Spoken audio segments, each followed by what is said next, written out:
Assalamualaikum warahmatullahi wabarakatuh. Soli-solihah semua. Bagaimana kabar kalian? Hari ini kita bersama-sama akan menyimak kembali kisah sahabat Nabi, yaitu bernama Nusaibah binti Ka'ab. Siapa dia dan apa perannya dalam perjuangan dakwah Nabi?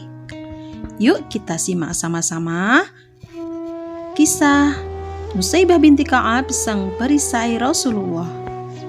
Nusaibah binti Ka'ab atau yang biasa dikenal dengan julukan Ummu Umara adalah anak dari Ka'ab bin Amr. Ia menikah dengan Zaid bin Asim dan memiliki dua orang anak, yaitu Abdullah dan Habib.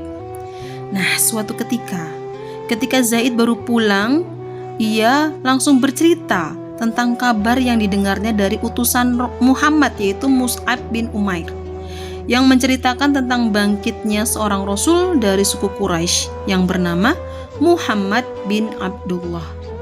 Diceritakan oleh Mus'ab bin Umair bahwa Muhammad bin Abdullah itu adalah seorang yang jujur, seorang yang bisa dipercaya. Dia sangat tegar dalam berdakwah. Dia bahkan tidak tergiur dengan iming-iming harta dan jabatan atau kekayaan yang ditawarkan oleh petinggi-petinggi Quraisy untuk menghalanginya dalam berdakwah. Hal ini menimbulkan rasa terharu dalam hati Zaid dan Nusaibah, sehingga mereka pun seketika langsung menyatakan diri masuk Islam. Dengan ditemani Mus'ab bin Umair, Zaid dan Nusaibah pun berangkat dari Madinah menuju Mekah untuk menemui Rasulullah, dan mereka pun dibaiat di sana. Mereka bersaksi mengucapkan syahadat asyhadu an la ilaha illallah wa asyhadu anna Muhammadan Rasulullah. Mereka bersaksi bahwa Allah adalah Tuhan yang satu dan Nabi Muhammad adalah utusan Allah. Kesaksian mereka pun dibuktikan dengan hadirnya Zaid dalam peperangan Badar, ya. Zaid pun syahid di perang Badar. Mendengar kabar suaminya meninggal, Nusaibah tidak berlarut-larut dalam kesedihannya. Ia pun ikut dakwah Rasulullah dan peperangan yang diikuti oleh Rasulullah, antara lain perang Badar, perang Uhud, perang Tabuk, perang Khandaq, ya. Itu semua Nusaibah mengikutinya.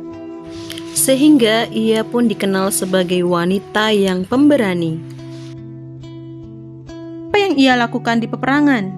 Ya, jika ada yang terluka, ia mengobati, ya, membantu para korban perang merawat luka mereka. Sehingga pada suatu perang, yaitu perang Uhud, ketika pasukan Muslim sudah hampir mencapai kemenangannya dan pasukan musuh sudah kocar-kacir berlarian, di sanalah peran Nusaibah terlihat. Kaum muslimin yang mulai terlalaikan dengan ghanimah atau harta rampasan perang pun turun dari bukit dan meninggalkan pos-pos penjagaan mereka. Mereka sibuk memunguti harta rampasan tersebut sehingga mereka lengah dengan kembalinya musuh untuk menyerang mereka. Sehingga pasukan muslimin pun terdesak dan Rasulullah dikepung oleh musuh. Di sanalah Nusaibah pun menghunus pedangnya menjadi perisai Rasulullah, menjaga Rasulullah dari serangan musuh. Sehingga Rasulullah pun berkata, "Aku tidak menoleh ke kiri dan ke kanan kecuali melihat Ummu Umara berperang di hadapanku." Baiklah soli-solihah, akhirnya pada kisah sahabiah Nusaibah binti Ka'ab ini kita bisa mengambil keteladanan.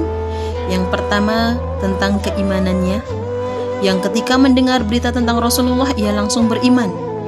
Kemudian tentang pembuktian keimanannya, ia bukan cuma berkorban dengan harta dan bendanya, dengan keluarganya, tapi juga dengan nyawanya sendiri.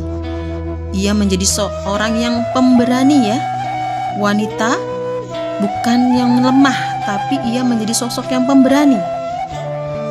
Sehingga ia mendapat julukan sebagai perisai Rasulullah, yaitu orang yang ikut melindungi Rasulullah dalam medan peperangan.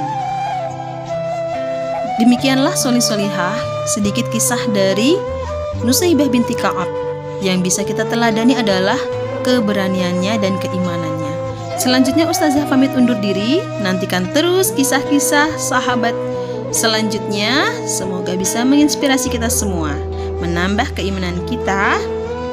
Wassalamualaikum warahmatullahi wabarakatuh.